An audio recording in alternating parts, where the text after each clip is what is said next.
There we are. We're live. I hate seeing the spinning wheel of death with technology these days. It feels like it may collapse. I'm going to give everybody a minute to kind of join us here. I'm watching a counter as people come in the room. I'm Todd Phillips, RE Journal's Red News. This is panel number 8 for me today. But we've learned a lot about Central Texas and South Texas. And I tell you, I thought it was going to be a roller coaster for me. You know, talk about industrials doing well.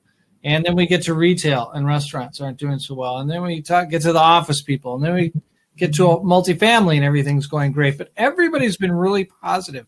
So let's just keep that rolling. I think you both will have good things to say. And let's just start. I see people are in the room now. So let's start with the introduction. So Gary, tell us where you're at, where you work, and then just a brief overview of what you're doing right now. Sure. I'm Gary Goodman. I'm Senior Vice President of Acquisitions for Pasco Companies based here in Southern California, Orange County. And I manage a team of investment professionals to acquire properties nationwide. Pasco is a private equity sponsor, is a leading sponsor in putting programs together to accommodate 1031 exchange investors in what's called a Delaware Statutory Trust, or a DST format. We started off over 20 years ago putting tenant and common deals together, and then have morphed into a DST structure. Last year we did about $600 million in acquisitions. This year we're on target to do about $400 million in acquisitions, and we're buying Class A properties, typically newer properties, and we're very bullish and have properties in San Antonio and would like to own more. You probably don't need any further edification from me, but Pasco is a great company. I've been watching you guys for years. Always good quality product and such. All right, so Deborah, we're over to you. Hi, my name is Deborah Guerrero, and I am in San Antonio, Texas. It's usually a little warmer than it is today. It's pretty cold, but I am with the NRP Group. I'm Senior Vice President of Strategic Partnerships and Government Affairs here for the company. And in the NRP Group, we've been around since 1994. A good majority of our portfolio is affordable housing and workforce housing, though we do have some pure market rate developments as well. We cover a 16-state area. Here in Texas, San Antonio, Texas is the home base of NRP.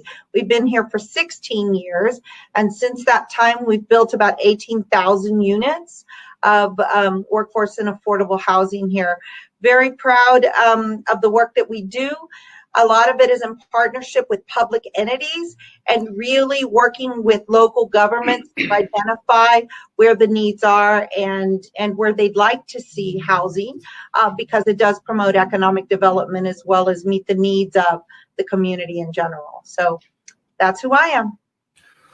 Well, this is a unique panel in terms of you both are looking at housing, but there's a spectrum of housing, right? And you're on different kind of ends of the scale, right? I assume that, Gary, you guys are buying the really pretty stuff. I imagine, though, Pasco, you get some good Class B Suburban in there too, right? But I want to maybe approach it so that you each can answer the same question, might be in different ways. So the first thing I want to talk about is collections. So when COVID hit, I was actually in Texas. I called our staff and I said, we got to be able to switch to webinars tomorrow. And so we did. We got in the heart of this. And the first people we talked to were multifamily people. And it was like April 2nd. And they said, hey, collections are great. Okay. And then we got to May and they said, collections are great. Well, we'll see what June brings. And then they got to June. Well, we'll see what July brings. It's October right now, I believe. Are you all still seeing people paying rent on time? Because that's what I'm hearing around the nation. What are your thoughts? Well, for Pasco, because of the type of property we buy, we typically buy on the higher end of the scale. Like I say, newer properties, often brand new, that have just completed a lease up.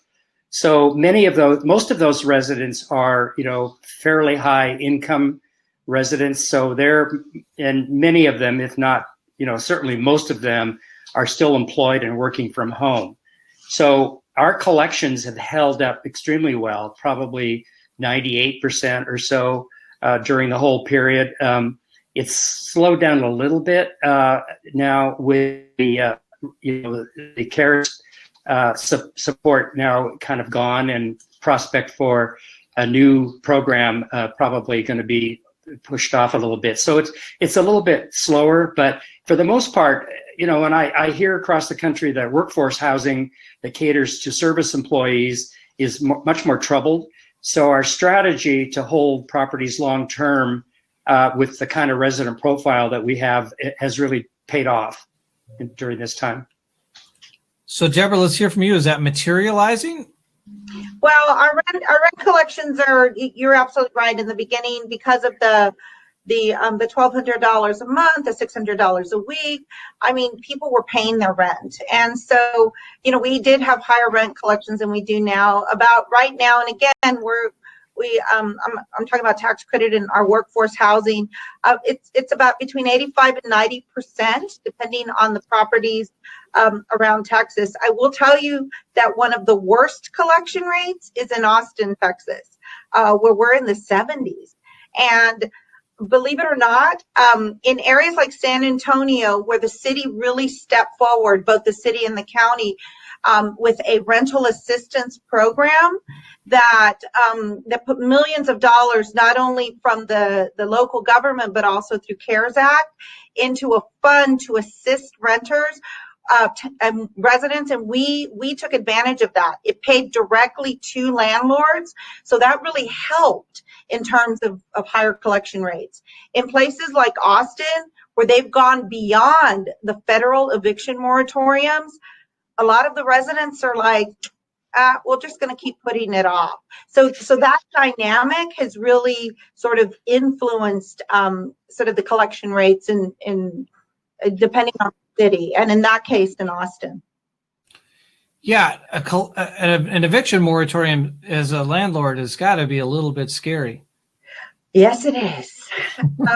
It is, and I'll tell you, being involved at governmental relations at each level, at the local level, been very proud, again, of rental assistance programs that really do, they're catering to residents, but at the same time realizing that landlords have to pay for operations, and they have to pay their loans and their mortgages, and so now at the federal level, again, we'd like that recognition as high as the White House, and our industry groups continue to advocate, in the interest of residents, but at the same time create a balance for the operators of the owners. So it's got to be a balance. So one of my favorite economists is at JLL, and he talks a lot about, he really likes workforce housing as an asset class for investors. So what is, and I know we've got an investor sitting right here we can talk to, but what is the overall investor appetite for both Class A and the workforce and the tax assisted? Whoever wants to take it first. I think, like I said, I think workforce housing is challenged right now. And typically a workforce housing most often is an older property that's a value add candidate, and investors that are trying to execute a value add strategy right now are challenged because a lot of people aren't really anxious to pay for those upgrades that you typically get when you execute a value add strategy in a property. So what's really seems to be the hot product, unfortunately, is what we're looking for, which is suburban Class A, as opposed to workforce housing, which has got some challenges with, unemployment and, the service economy, the gig economy, if you will. And those residents are experiencing some difficulty, especially in the face of lacking financial support from the federal government in the next few months. Yeah, let's get the stimulus done, right? Deborah, what are your thoughts?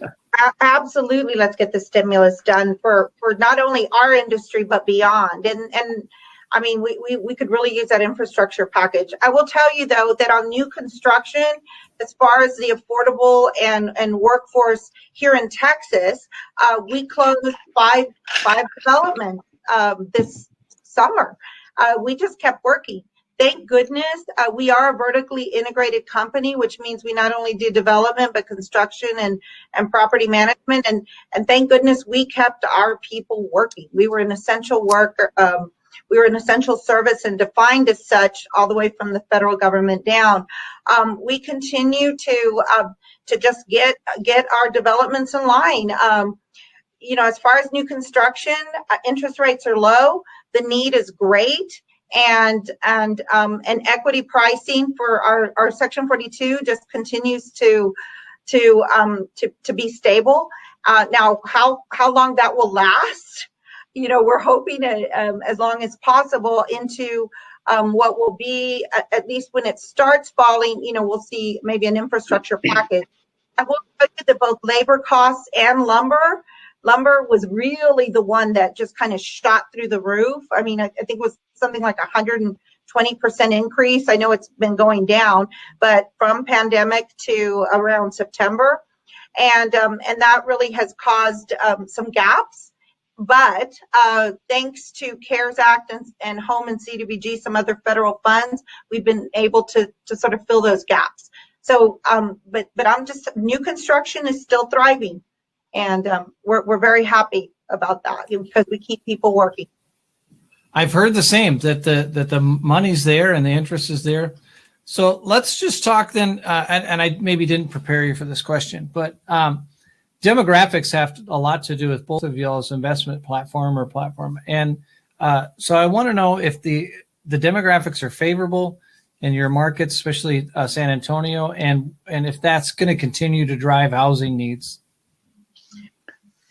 Well, I would say, demographics on a macro level are as favorable as they've ever been, and even more favorable now than they were during my generation, the baby boom generation. There's a larger cohort of baby boomers than any other generation.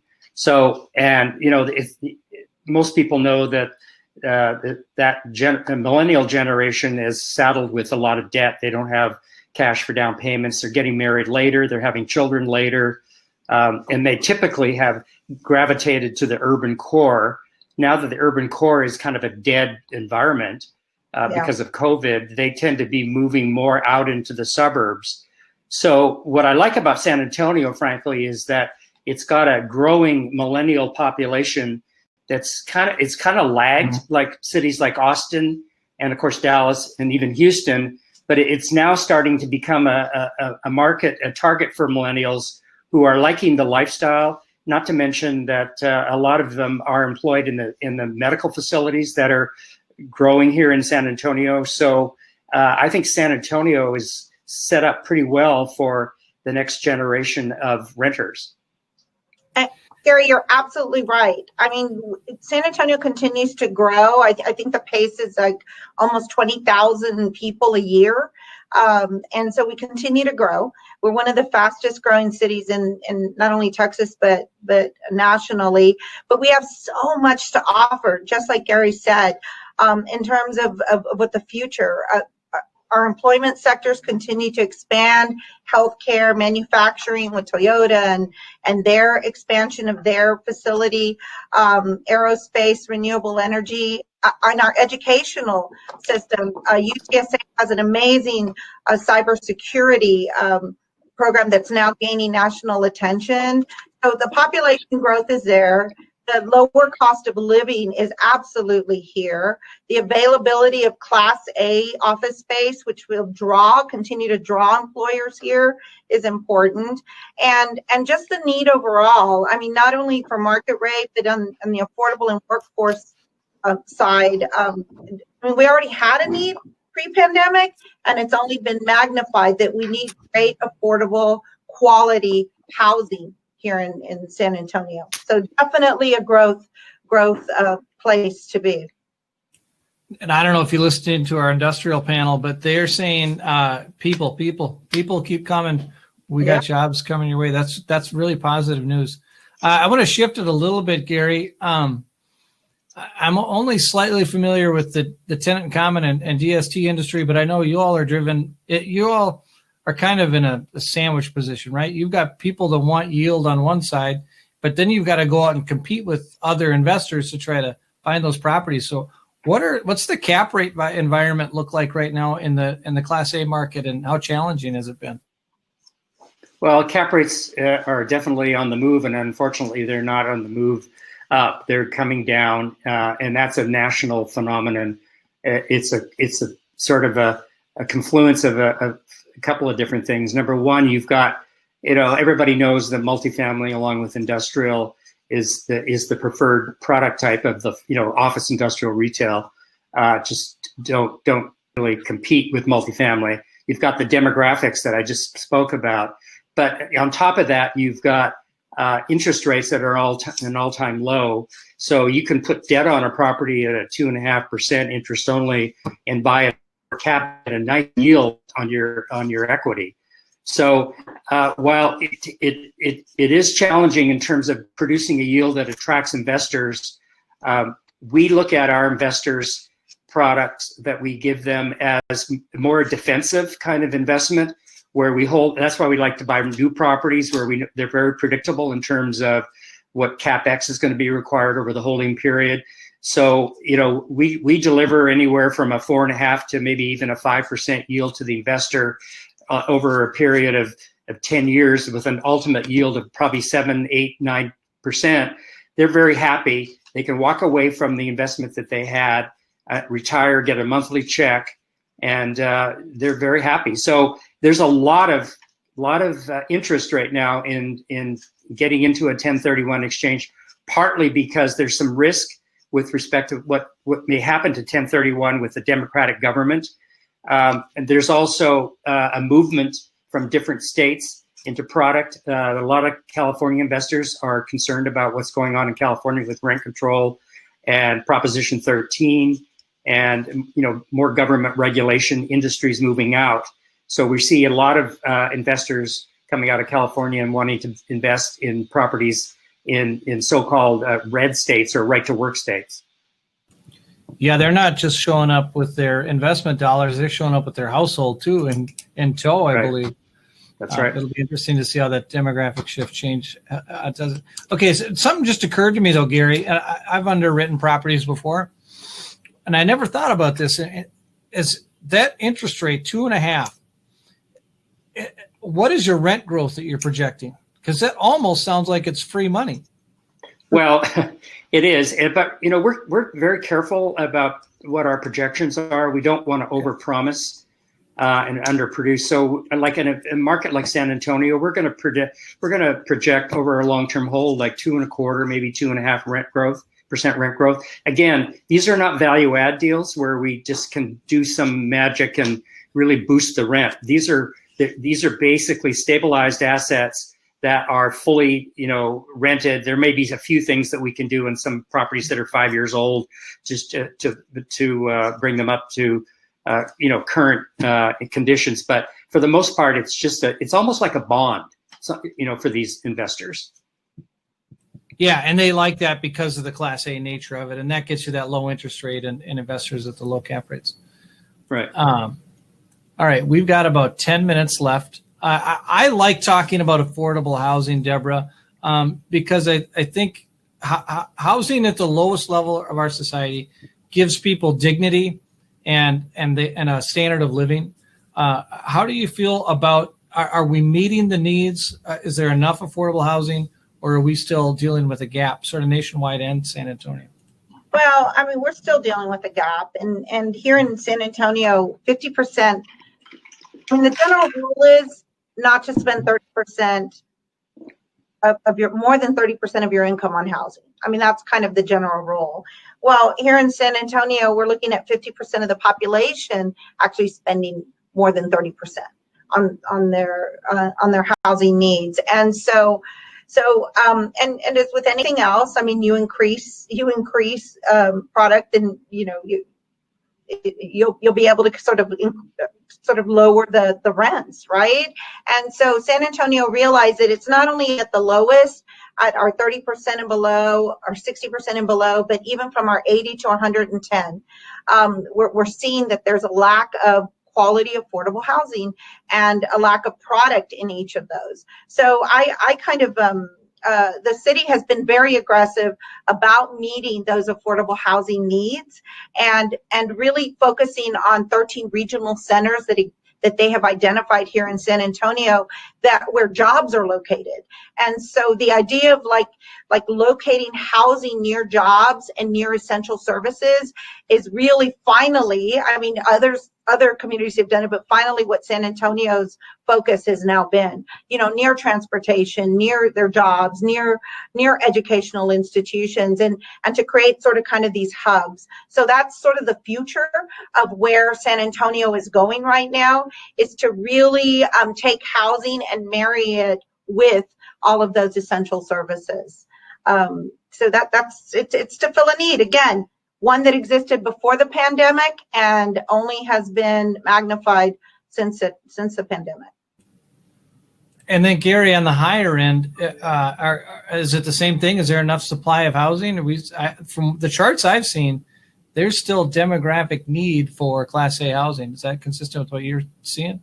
Yeah, for sure. And it's pretty well balanced there. Deborah mentioned that construction is still going on, but we're not seeing an oversupply in terms of new development. So the market's pretty balanced. I think we're probably going to deliver 350,000 units nationwide this year.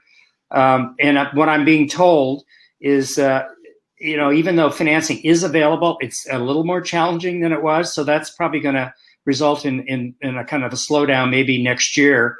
And again, the demand is going to continue to increase as this younger generation enters the renter pool. And again, saddled with debt, they're not going to be buyers of single family homes.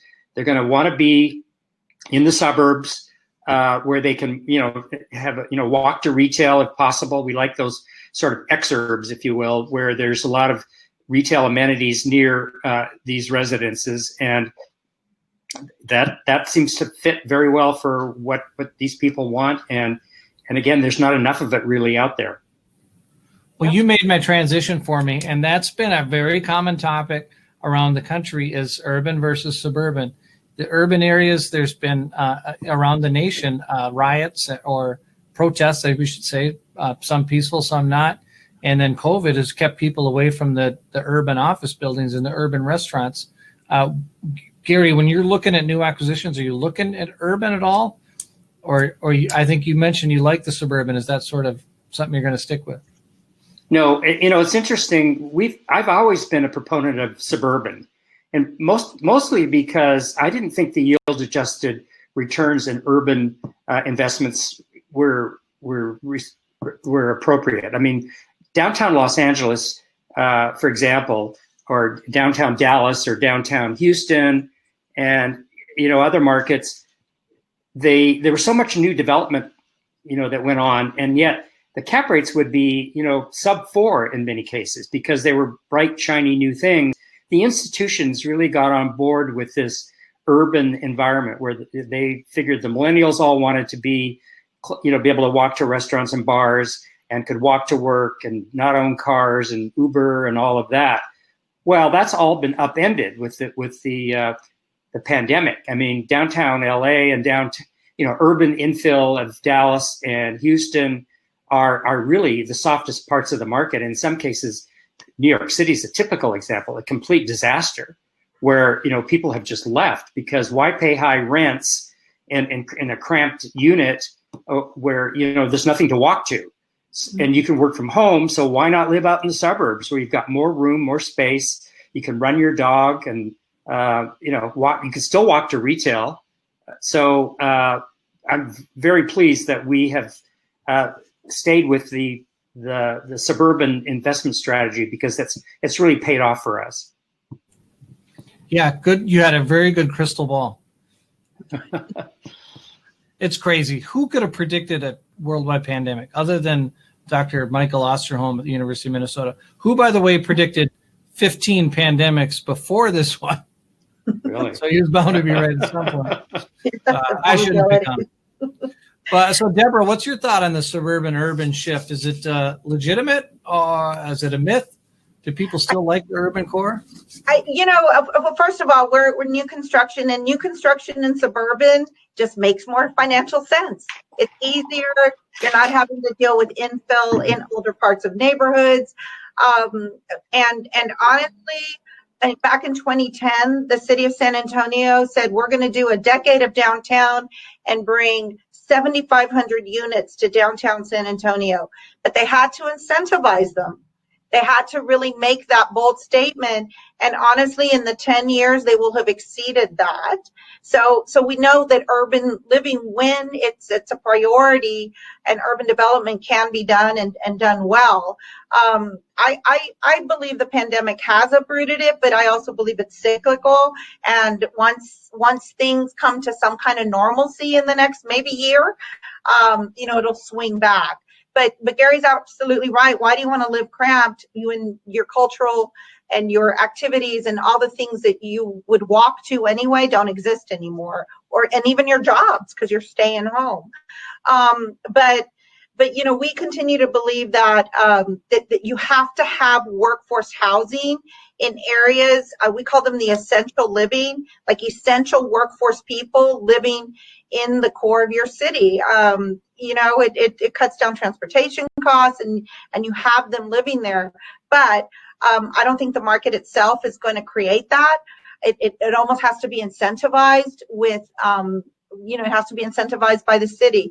Now, the city shift now has been from downtown out into the neighborhoods and deeper targeted housing. So we are seeing that here in San Antonio, because we're having to meet the needs of just kind of a poor community as well. So very interesting. This was a great dynamic panel. I like having both ends of the financial spectrum covered in housing. It's good to hear for people. We're running out of time, so I'm going to just leave it to both of you to give us final thoughts. Anything that I didn't ask you about that you want to make sure people know about, or anything else about COVID or where we're headed. So since we just got done talking to Deborah, we'll give Gary, you get first crack at it. Sure. Well, first of all, I just want to extend sympathy to those who have suffered through this whole COVID thing, and it's been a very painful thing for many families, and my prayers are out to those people. I have to say that I feel very fortunate, very blessed to be involved with multifamily and particularly Class A properties in the suburbs. It's just all lined up to be a great place to be right now. And yeah, I agree with Deborah. I think the urban environment will come back. I'm not sure when there's a vaccine, maybe in a year and a half or so, it'll start to come back, because people do want to be together, and they do love to, be able to walk to restaurants and walk to work and all of that. But for now, I'm very pleased that our strategy I feel very fortunate that we've chosen the right one. That's fantastic. And Deborah, so final thoughts. Well, one of the final thoughts I have is it was, first of all, what NRP has done has always been about meeting the needs of wherever we are located. And within 16 states, there's a lot of needs and at different income levels. So I'm very proud of the fact that we've done that. When Gary talks about the pandemic and COVID, we actually have, and we're all about, shifting when we can to meet those needs. And one of the needs that I think that and I know we'll be meeting in the future, is that marries housing with other social determinants of health. And because again, we're going to look for a silver lining in this COVID-19 world, where our construction people continue to work. Our families continue to need great housing. So why not try to figure out how we can marry these ideas? We realize a digital divide is a big issue in a lot of our communities for our affordable housing families. And so trying to bring more technology into our developments. Health. Try to bring more of the healthcare systems into partnering on site in our developments, telehealth, telemedicine. So when we start talking about where we want to be in the future, we want to be in that space that really provides more than just a roof over the heads of our families, one that actually lifts them up and improves the quality of life. So I really do appreciate this conversation, because what it does is it demonstrates that there is need, whether it's economic development, whether it's the quality of life of families. So thank you for the opportunity to share in this conversation. Well, thank you both very much. This was a great day for me. I learned a lot about San Antonio and Austin, and I'm excited about the future. You know, it probably doesn't feel like it. We're 4 days away from Halloween. Oh. Yeah. Right? Little kids trick-or-treating. I don't know. We'll see what happens. Yeah. And 5 days from Dia de los Muertos. So, you know. Oh, yeah. Day of the Dead, 5 days away. I don't want to take up any more of anybody's time, but where would be the best place to go to celebrate Day of the Dead? Oh gosh, well, a cemetery, obviously, because you see lots of celebrations. But San Antonio, anywhere in Mexico, California, anywhere along the Southwest, come on over, because it's such a beautiful tradition where you remember. You remember and you celebrate with those that have passed. And every culture does it in a different way, but this is one that Mexican Americans and other Latinx celebrate. So, well, the Norwegians and Swedes, where I grew up and live, we don't do that. So I want to come find it somewhere. You think San Antonio is a good spot? San Antonio is a great spot. Coming down again. I was just there in March, so I gotta just book a flight and get back there by Sunday. Come on down.